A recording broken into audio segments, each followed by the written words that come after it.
Hi, I'm Christy and welcome back to my channel. In today's video, I'm here with a historical fiction guide to Chanel Cleeton's books. So I am so excited to film this video today. I love historical fiction books. I have a historical fiction book club that I run with Tori from Novel Life, which is called Leave It to the Pros Book Club, and we have an Instagram for it where we share all of our monthly book club picks. We hosted a historical fiction readathon a couple months ago now, and during the historical fiction readathon, I actually read Chanel Cleeton for the first time. She had been in my TBR for literally years, and I regret not getting to her books sooner because since September, I have binged all of her books, or all of her historical fictions, I should say. And so I wanted to do a quick rundown of all of them and convince other people to pick up her books as well because they're so amazing. So Chanel Cleeton, she does write other genres as well. I think she also has like contemporary romances, if I'm not mistaken. And so I might have to check out some of those in the future as well because I love romance books. But the historical fictions are the ones that I want to talk about today. She has 8 currently out, and I'm very excited to talk about all of them because I've read them all. Her books have all hit for me and I love them so much. The layers of history she includes and the family aspects. And she always has strong female leads for her main characters, and I just love the layers of the history. She has romances in them and the family aspects. They're just so stinking good, and I need more people to read them. So I'm gonna start off with the Perez family series. There is a 5th book, the first book in the series as well, but I actually just loaned that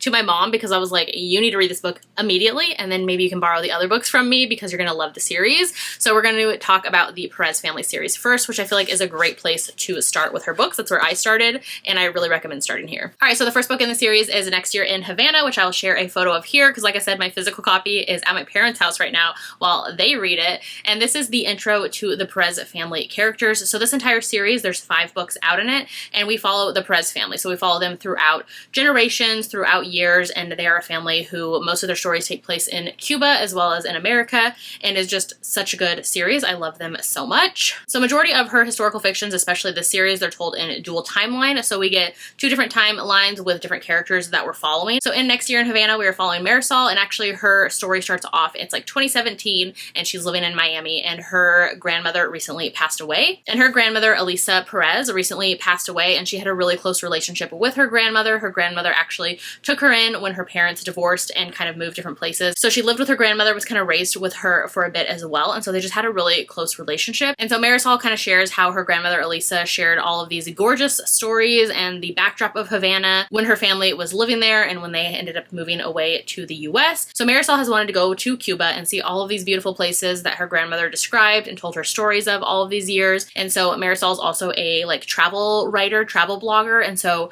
she's able to go into Cuba as kind of a job. So she's able to kind of write about the fashion, the food, the travel, and just kind of that side of things while also going there and getting a glimpse of her family history. And I think she's also taking her grandmother's remains to Havana as well. So she ends up going there and she gets picked up by one of her grandmother's friends. Their grandson picks up Marisol from the airport, and so it becomes their story in current day. So then we flash back to the 1950s, 1958 to be specific, when Elisa, who's Marisol's grandmother, was 19 in Havana. She grew up in high society in Cuba. Her father was a sugar baron, and so her and her sisters and her family had a very privileged life. She was very much sheltered from kind of the country's unrest and all the political and government things happening in Cuba at the time, and so her life kind of got shaken up when her family ended up moving to the US. But before that happens, we see Elisa having this kind of passionate romance with a revolutionary at the time. So it kind of goes from there, and we learn a lot about Cuba. We learn a lot about their family history and kind of secrets are unveiled. It goes from there. It's such a great start to the series. Highly recommend. So the second book in the Perez family series is When We Left Cuba, and this one is one of my favorites in the series. So this one we follow Beatriz Perez, and she's one of the sisters of the main core group that we're following. So in here, instead of switching between POVs, we get her entire story throughout both timelines that we're following. So we see her in the 1960s when the family was deported and sent to the US to live, and very much her conflicted, kind of angry feelings about having to leave Cuba. Like I said, they had a very privileged life when they lived there, but now she is angry with the whole political unrest. She's very angry and trying to get revenge for her twin brother as well, which you learn about in the story. And so we follow her in the 1960s and then as well in 2016, which is present day for the story. So in the 1960s storyline, we actually see Beatriz be recruited by the CIA, and they want her to infiltrate Fidel Castro's inner circle and kind kind of share secrets about what's happening. So this one very much is like an espionage spy storyline, which isn't always my favorite, but this one worked for me so well. This whole series I feel like just moves really quickly, very fast paced. It will grab your attention right from the start and just like hold your attention with the political unrest happening, the history, and the family as well. So this one in particular takes place at a really interesting time in history. So it takes place in the 1960s, and so we see a lot of the Cuban American politics, we see the Cold War, we see the Bay of Pigs, we see JFK, Kennedy becoming president and kind of his presidency and just kind of that time frame, which I felt like was just so interesting to the overall of the story. And so yeah, really enjoyed this one as well. So that's When We Left Cuba. The third book in the Perez family series is The Last Train to Key West. This is my favorite in the series. I love it so much. It's actually a shorter one, but it's very emotional and like heavy hitting. So this one we actually follow 3 women's different storylines, and in here we don't get one of the Perez sisters. We actually go further back into history, and I think one of the Perez characters in here is actually their cousin or somebody related to them in their family. So in this one we actually go to 1935, and it's set in Key West, so in Florida, and we see these 3 women's POVs and kind of how they all connect. All of them basically connect at this diner. One of the women's POVs we're following, she works at the diner, she's actually married, she's about to have a baby, and she's married to a very abusive husband, and so we kind of see the dealings with that. One of the other women we see is a guest at the diner, and so she basically just came down on a train to Key West, and she came down from, I want to say like New York,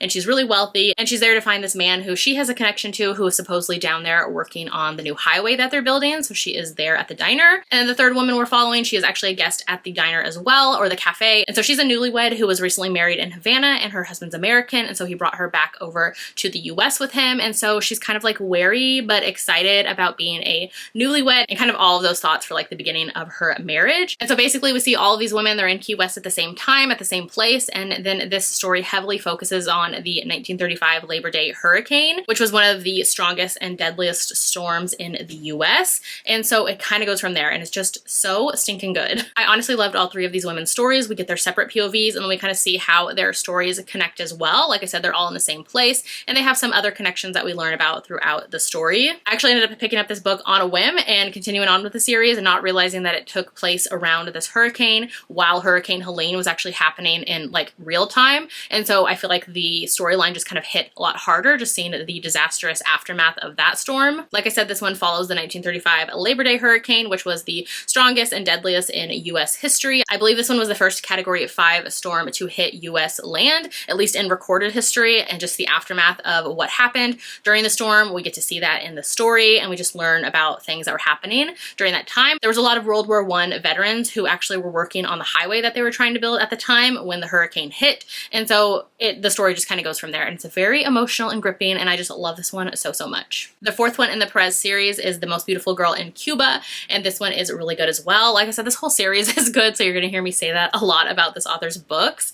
This one in particular, we follow 3 women again, and in here again, one of the Perez families that we're following, and so I believe she's like a cousin or an aunt, or maybe she's married to one of their cousins. I can't remember, but I know she's related to them. So this one starts up in Gilded Age, New York, which is basically the late 1890s in New York City, turn of the century, kind of all of those things happening. And here we get right into it with the newspaper tycoons at the time and their feud, which is between Joseph Pulitzer and William Randolph Hearst. In here, the story centers around the girl who was coined the most beautiful girl in Cuba. She was coined that by William Randolph Hearst in his newspapers, and he wrote a lot of articles about her and tried to gain like American interest in her story. Basically, she was a teenager. I think she was like 18, 19 when she was wrongly imprisoned and thrown into a notorious women's prison in Havana because of things with her father and the politics and kind of just the unrest in Cuba at the time. So her POV is one of the ones that we get. We also get a POV for a woman working at the William Randolph Hearst newspaper at the time, and so her just kind of involved there. And then we see another woman who is the Perez character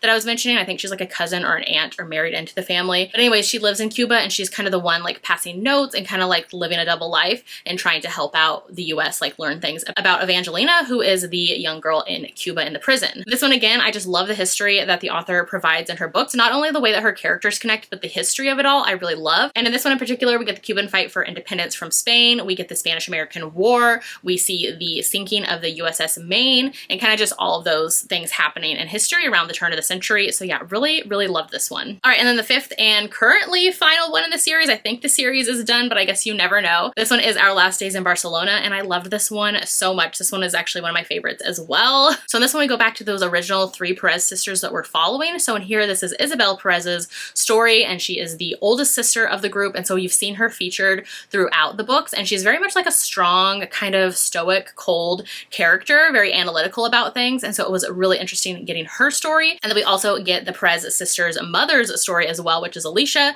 Perez. And again, she is somebody who's been featured throughout the series, and it was so good to get her story because, again, just like a very strong character who has she's kind of a gray character, I guess you could say. And so it was really interesting getting both of their stories in this one. This one we get dual timeline, and we're following the two characters, and this one actually, you know, takes place in Barcelona in Spain. So in this one we're following Isabel, and it's the 1960s, and so she ends up going to Spain. And so this one actually really connects to when we left Cuba. So in this one, like I mentioned, this is their two sisters, and their stories kind of connect. And so in this one I talked about how Beatriz was working with the CIA and becoming a spy, and so we see her doing those things. And then this book kind of picks up from where this one left off. So it's kind of a continuation, but it's like somebody else's story. So in this one, it starts off in 1964, and Isabel ends up going to Barcelona to find her sister who kind of went missing. And so when she gets to Barcelona, she goes to her sister's apartment, and she gets there and her sister's not there, but this other man is there who's looking for her sister as well. And so they end up kind of teaming up together to find her sister together. But instead they kind of unravel some other like family secrets and things happening at the time. We see Isabel find a old family photo of herself when she was a young baby,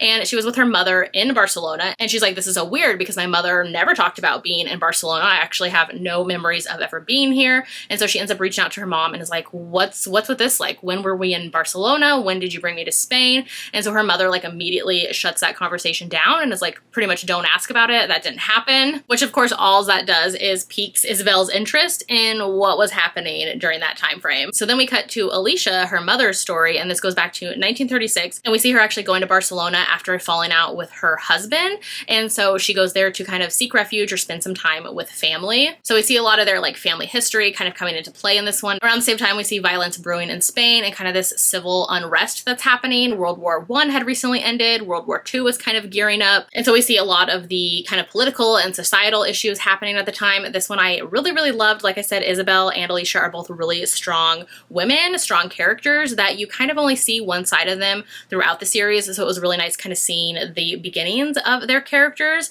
and I just love a strong heroine. So yeah, I loved this one in particular, so highly recommend getting to it because it is the last in the series, but it really ties in to the first two books in particular, so highly recommend getting to it if you haven't yet. Alright, so next up is a standalone novella. So this is actually A Night at the Tropicana. This one you can actually download on Kindle Unlimited, and if you have it in your KU library checked out, then you get the audio with it. So it is the read and listen feature.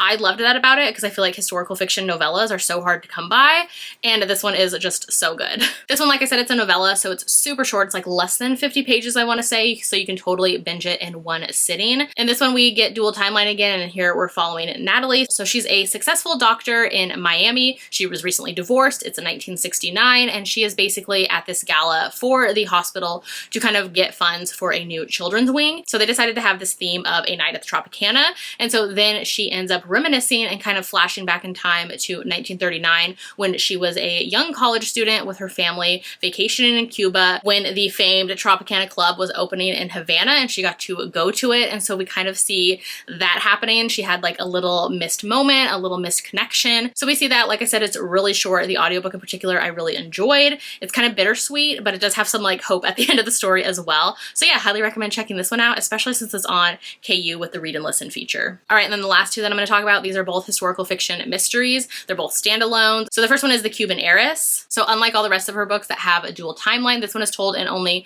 one timeline. So this one takes us to 1934, and we're on this luxury cruise where basically they did a round trip tour from New York to Havana and then back again. So this book is actually based on the true story of luxury cruises that existed during this time and how they would do these kind of round trip parties. They were pretty much just party ships where these kind of picked up during the prohibition that was happening in the US. And so basically people could drink and party all the way down to Havana, get wasted, come back up, and then like they weren't on American soil, so they could get as drunk as they wanted. But there was always these kind of like rumors about these luxury cruises that while they were doing this, they were actually secretly like bringing things back from Cuba. So kind of like some smuggling action happening as well. And so in here we follow two women's stories and we see how they connect. One of the women on board is a New York heiress and she is traveling with her new fiance. And then the other woman on board that we see and follow, she has connections to this woman's fiance as well. And so it kind of goes from there with this whole like mystery aspect to the story. This one I just enjoyed seeing how it all played out. I feel like the audiobook in particular is just like a win. All of this author's audiobooks actually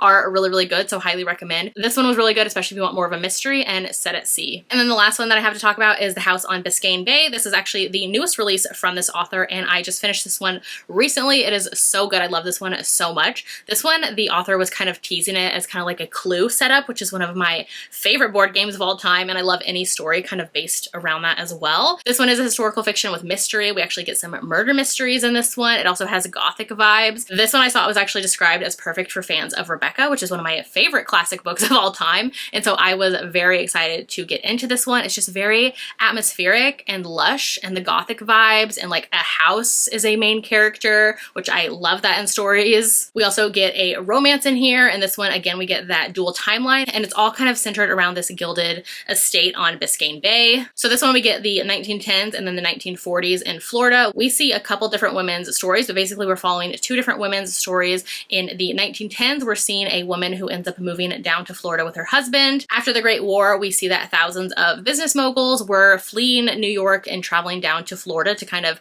hit it rich. And so in here we see Anna and her husband, who's a wealthy industrialist at the time. They're going down there and he is wanting to build this gorgeous gothic lush estate on Biscayne Bay. So in the 1910s, we see Anna and her husband as he's kind of obsessive about building this glamorous gothic estate and just his obsession with the house and having everything perfect. He really wants to enter into the kind of Miami society at the time. And so we see this whole kind of backdrop happening as the house is being built. So then we end up seeing these kind of murders start happening. So one of them in particular ends up happening at the open house, the kind of party that they're hosting for the building of the house being finished. And so it kind of goes from there in that time frame. And so then in the 1940s, we're following Carmen, and we see how after the death of her parents in Havana, she ends up traveling to the US, to Florida, to that house in particular, to go and visit her estranged sister Carolina and her husband, and she kind of gets wrapped up into this house as well. Like I said, there's actually some murders happening in both timelines, and so there's a lot of like mystery happening and like how do they connect? Do they connect?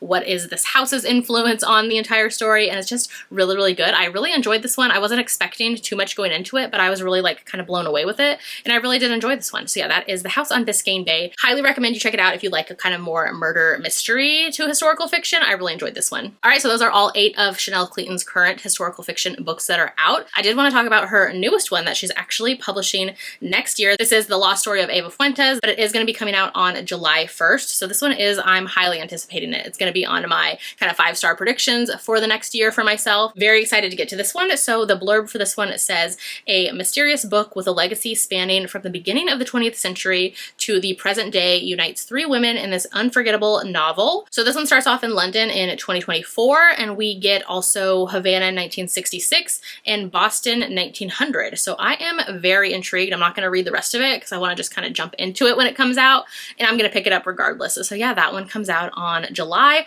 1st for 2025, and I'm already so excited for it. All right, so those are all Chanel Cleeton's historical fictions. I love doing an author binge. I love doing author guides. So hopefully you enjoyed this video. Let me know if you're going to be picking up any of these books, if you've already read any of these. If you have any historical fiction book recommendations for me, definitely let me know as well, because I love reading historical fictions. If you'd rather leave me an emoji in the comments today to let me know that you watched this video, leave me a palm tree, since we have the whole like Florida setting for most of these books. So definitely do that. If you haven't done so yet, make sure to like and subscribe so you don't miss out on any of my future videos, and I will see you in my next one.